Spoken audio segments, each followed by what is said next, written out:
Magagawa talagang, marami ng tuloy-tuloy na kamalian. Hindi ko maintindihan kung sino talaga ang nag-a-advice. Nung bata pa ako, maliit pa ako, hindi naman maliit pero teenager pa ako, sinabi ko na talaga, Malacanang is a snake pit. Nung panahon ng tatay ko yun, kasi kung ano-ano ang, kung sino-sino lumalapit, kanya-kanyang, agenda.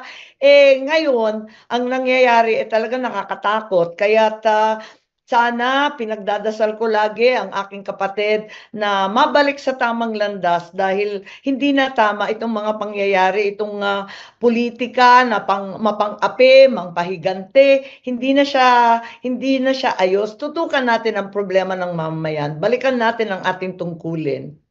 Ma'am, hindi ba kayo nag-try na tawagan siya para sabihin na yung sitwasyon ng bansa ganito, hindi ba siya nakikinig sa inyo? Hindi, hindi. Sadly, marami nang nakapaligid at hinaharang talaga ang pag-uusap-usap namin. Malungkot ako dito talaga, hindi ko pinagmamalaki itong mga pangyayari at sana nabigyan ng solusyon.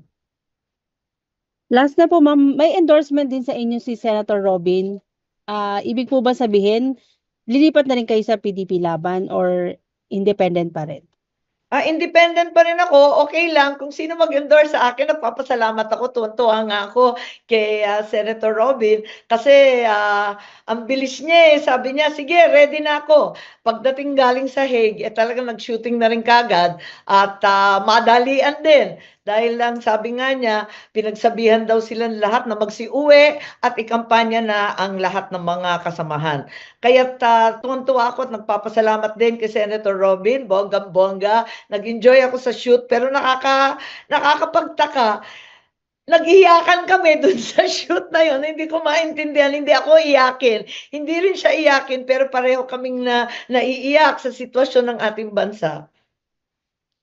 Okay, salamat po ma'am. Maraming Ma'am, salamat, Mian. Ma'am Cecil Suerte Filipe po sa Star. Ay, meron ba akong ano? Ma'am, speaking of Senator Robin po, sabi niya parang, di ba nung hearing niyo, sabi niya, hindi ko kayo pinako-contempt, walang utos ni PRRD na i-contempt kayo. Do you, ano po, parang nag-uutos ba sa inyo si PRRD? Di ba it's not supposed to be that way? Wala naman kaming contact kay Presidente Duterte. Hindi ko alam kung meron silang contact doon sa Hague. Hindi naman ako napunta. Ako wala naman akong mga utos-utos. At nakita naman ninyo, hindi natiis ni Senator Bato, talagang nag-move siya for contempt. Wala namang magawa kasi harap-harapan naman nagsisinungaling. Ang nakakalungkot lang, sinuwag naman ng desisyon ng komite ng ating Senate President. Kaya nabigla naman kami, never heard naman yung may syokos-syokos. Wala sa buong rules ng Senado yung syokos na yan. Opo, yan sabi din ni SP pala, SP Escudero, na parang nag-hope siya na magiging parang instrument ng unity yung inyong hearing. But it turned out, pati yung Senate parang na-divide. Your take on that, ma'am? Hindi ko maintindihan dahil ang totoo, yan din ang pakiwari namin, naging very emotional ang buong bayan at inakala ko na mas maganda na malaman natin ang katotohanan, mabuksan ang mga pangyayari at ang buong sambayan ay mapanatag ang kalooban. Ngunit nakita natin napakaraming labag sa batas. Hindi ko naman sinasadya yun, hindi ko naman pinipilit yun. Nagtatanong ako tulad ng bawat isang Pilipino dahil hindi ko rin alam at hindi ko maintindihan ang pangyayari. Opo. Ma'am, when PBBM won in 2020, sabi natin, Sorry. i-redeem yung name ng Marcoses because yung iba, di ba, ang tingin dictator, i-redeem. So far, ma'am, ano yung assessment mo po? Nare-redeem ba yung names ng Marcos with the way the president is handling the affair or his people is handling the affair of the government? Ang akin kasi, napakaswerte na naming pamilya, binigyan kami ng pagkakataon ulit na makabalik at linawin ang tunay na legacy, ika nga ng aking ama. Ngayon, parang nasasayangan ako dahil eto nga, 3 taon na, nauubos ang panahon sa politika, sa paghihigante, pakikiaway. Sana tinutukan na lang natin yung expectation ng tao sa Marcos, infrastructure, agrikultura, murang pagkain, mga trabaho, yung mga magandang iniwan ng aking ama, sana itinuloy, sana tutukan pa rin natin yan. Sana hindi pa huli, may 3 taon pa naman na habulin pa rin at maiwasto ng aking kapatid. Sana isang tabi yung mga sino-sino dyan na nag-a-advise at siya ang magsabi dahil yan ang turo ng aking ama. Ma'am, two na last na. Yung si Congressman Villar po, 'di ba NP din? Merong picture kahapon na nag-viral na kasama niya si BP. Would you know kung nasa alyansa pa rin siya? Or hindi ka aware? Wala, nabasa ko lang sa dyaryo na nasa alyansa pa rin. Okay. And last na ma'am, where your mom stands dito sa inyong parang hindi okay na relationship ni PBBM? Alam ba niya? Parang or hindi na natin siya kinukulit about dito? Well, hindi ko na siya kinukulit, malungkot siya, pero ang nanay ko, politiko talaga, sabi niya, hoy, nakalimutan mo na yung kampanya mo. Mangampanya ka, manalo ka. Hindi yan pwede. Paano para ako na PTSD dito sa nangyari kay Presidente Duterte, sa impeachment, sa sunod-sunod na dagok ng mga budget na palpak. Talagang nasantabi ko na yung politika, nakatutok na ako dito sa mga problema na hindi nakakatulong sa ordinaryong mamayan. Ma'am, pardon, ano yung PPSD? PTSD, post-traumatic stress disorder. Para akong na-trauma ng sunod-sunod. Alam mo yon, yung sakit ng mga sundalo matapos ang gera.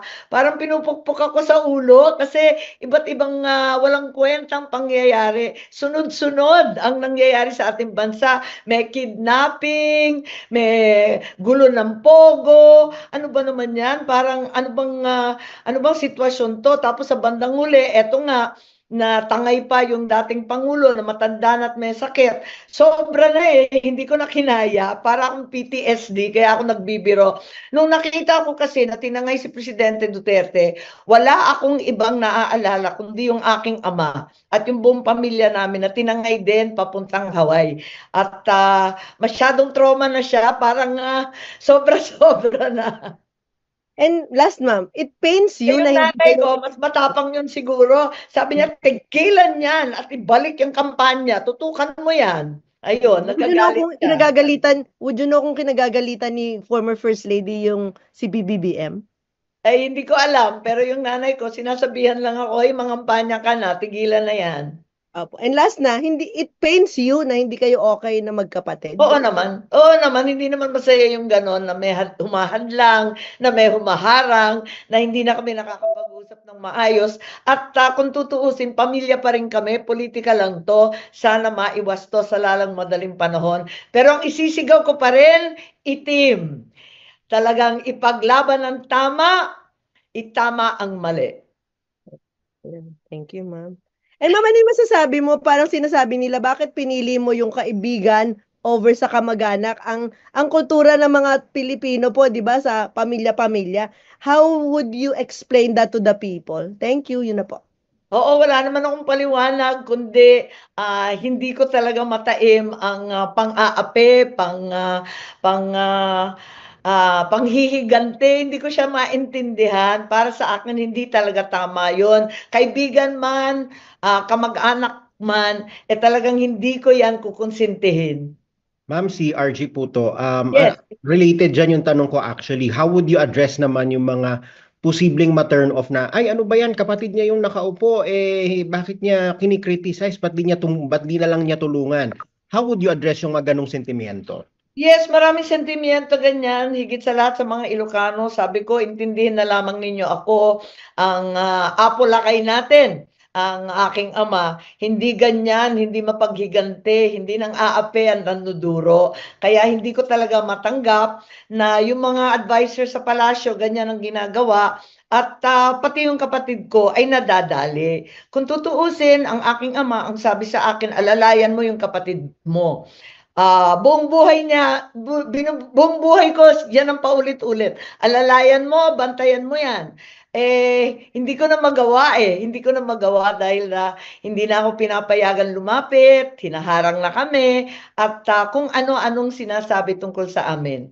Ma'am, going back to VP Sara, kayo na rin mismo nagsabi na there were episodes na parang hindi kayo okay. Paano humantong uli sa pagiging okay kayo after those series of challenges? And sabi nyo nga kanina, parang may ginamit kang salita, yung parang pahamak.